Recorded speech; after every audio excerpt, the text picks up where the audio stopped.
आदरणीय मंत्री उद्योग श्री समीर कुमार महासेठ जी, आदरणीय महिला उद्योग संघ की अध्यक्षा उषा झा जी, मंच पर उपस्थित सभी विशिष्ट पदाधिकारीगण और इस सभागार में उपस्थित सभी उद्यम प्रेमियों, सबसे पहले तो मैं बधाई देता हूं महिला उद्योग संघ का कि उन्होंने ये लगातार प्रत्येक वर्ष ये उद्यम मेला लगाते आ रहे हैं। मैं करीब शुरू से ही इसका विटनेस रहा हूँ। जब पुष्पा चोपड़ा जी थी उसके पहले भी कुछ शुरू हो गया था और कई तरह के संघ चले थे, लेकिन आपने बहुत अच्छा काम किया है कि एक लगातार एक सीरीज़ में इतना बड़ा काम कर रहे हैं। छोटा से इतना बड़ा बनना यह मामूली यात्रा नहीं है। आप लोगों को बहुत बहुत बधाई इस पूरी जर्नी के लिए। और अभी ये और अच्छा लगा कि आपको ये 220 इस बार आप अगर स्टॉल लगवा पाए हैं तो यह कोई मामूली बात नहीं है। अभी मुझे लगता है शायद स्पेस आपको कम पड़ जाएगा, फिर गांधी मैदान में ही आपको जाना। पहला है बिहार और झारखंड दोनों का पहला है, कलकत्ता में भी नहीं है, बंगाल में भी नहीं है।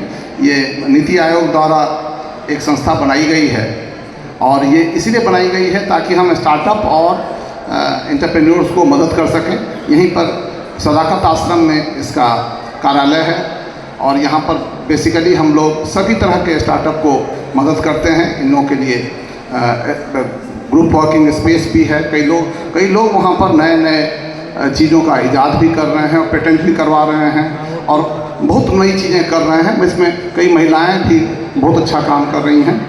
मैं चाहूँगा कि आप लोग सभी ये जो नई सुविधा भारत सरकार ने दी है इसका ज़रूर फ़ायदा उठाएं। वहाँ पर सीड फंड के लिए भी उपलब्ध है, पर्टिकुलरली जो startup India seed fund scheme वहीं से संचालित होता है, तो आप उसका भी लाभ ले सकते हैं। और मैं तो यही अनुरोध करूँगा कि यहाँ पर बिहार से ज़्यादा लोग करें। मैं एक दो अनुरोध करना चाहूँगा, मंत्री जी भी हैं और सभी लोग हैं कि जो उद्यमियों को दिक्कत होती है उसको करना चाहिए। हम लोगों ने जीआई टैग लगवा दिया, जीआई टैग मधुबनी पेंटिंग को भी हो गया, लेकिन मुझे नहीं लगता है कि कोई इसका बहुत ज़्यादा फ़ायदा उठा पा रहा है। जितना भी जीआई टैग बना उस एक बड़ा अभियान चलाने की ज़रूरत है कि हम जीआई टैग का फ़ायदा कैसे अपने उद्यमियों को दिला सकते हैं। इस पर थोड़ा सा काम हम लोग को करने की ज़रूरत होगी। केसरी जी भी हैं, मैं समझता हूँ हम लोग मिल कर के कुछ इस पर प्रयास करें ताकि यहाँ के उद्यमी इसका लाभ उठा पाएँ। अभी जितने जीआई टैग वाला जितना चीज़ है सभी उसी तरह से नॉर्मल तरीके से ही उसका कोई विशेष लाभ हमारे उद्यमियों को नहीं मिल रहा है। एक बात। दूसरी बात और मैं चाहता हूँ, अभी BIA के अध्यक्ष ने बहुत अच्छा प्रश्न उठाया था और बहुत अच्छी बात बताई थी कि यहाँ के अभी उद्यमी एक्सपोर्ट करने लगे हैं, लेकिन अभी तक एक्सपोर्ट की पूरी सुविधा हम लोग नहीं दे पाए हैं। थोड़ा सा हम लोगों को इस पर भी काम करने की ज़रूरत होगी। अगर कर लें तो हम लोगों को उसमें एक बड़ी सुविधा थी कि वहाँ पर तो बन रहा था ये जो एयरपोर्ट पर जो फैसिलिटीज़ होती हैं, एयरपोर्ट पर यहाँ नहीं, पटना में तो शायद नहीं कर रहे थे, पर बोधगया में हो रहा था। बोधगया वाला भी अगर पटना में हो जाता तो आइडियल था। अगर अभी भी हम लोग पटना में अगर करवा लें। एक बात थी कि जो ये एपीडा है, एपीडा का कहना ये था कि हम लोग एक ड्राई पोर्ट भी बना लें जहाँ पर कि लोग सारा चीज़ पैकिंग वगैरह कर लें, वहाँ पर सील होकर के सीधे एयरपोर्ट पर चला जाए। तो इसमें बिहार विद्यापीठ मदद करने के लिए तैयार था। मैं समझता हूँ कि अगर हम लोग इस पर काम करें तो ये एक महत्वपूर्ण इंफ्रास्ट्रक्चरल गैप है जिसको हमको पूरा करना चाहिए। दूसरा, फूड प्रोसेसिंग में भी गैप है काफ़ी बड़ा।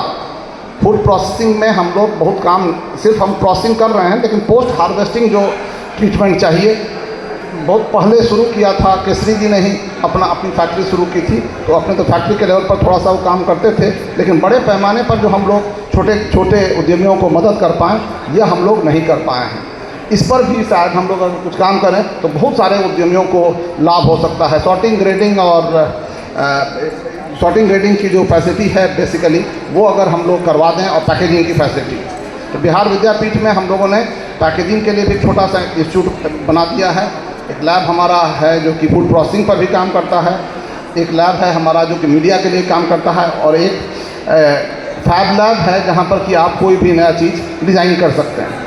आप इन सभी सुविधाओं का लाभ ले सकते हैं। मैं आपको शुभकामनाएँ देता हूँ कि आप उद्यम बढ़ाइए, और मैं समझता हूँ कि ये जिस गति से ये बढ़ रहा है, थोड़ा सा अगर हम लोग सतर्क हो जाएं तो हम लोग बिहार को थोड़ा और हम लोग को एफर्ट करने की ज़रूरत है। बिहार बहुत तेज़ी से उद्यम में आगे बढ़ेगा।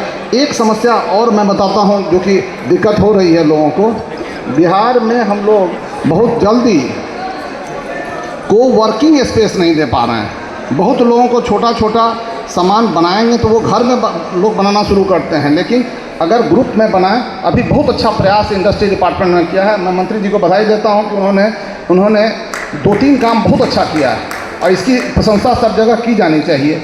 एक कि सब चीज़ के लिए अलग अलग पॉलिसी बनाना उन्होंने शुरू किया है, तो सबको मदद कर रहे हैं अलग अलग पॉलिसी बनाकर। और दूसरा, कई जगह पर वो कॉमन फैसिलिटीज़ क्रिएट कर रहे हैं एक सेक्टर के लिए, टेक्सटाइल के लिए, या टेक्सटाइल के देखिएगा चंपारण में, बेतिया में बहुत अच्छी फैसिलिटी बनी है, मुजफ्फरपुर में बहुत अच्छी फैसिलिटी बनी है।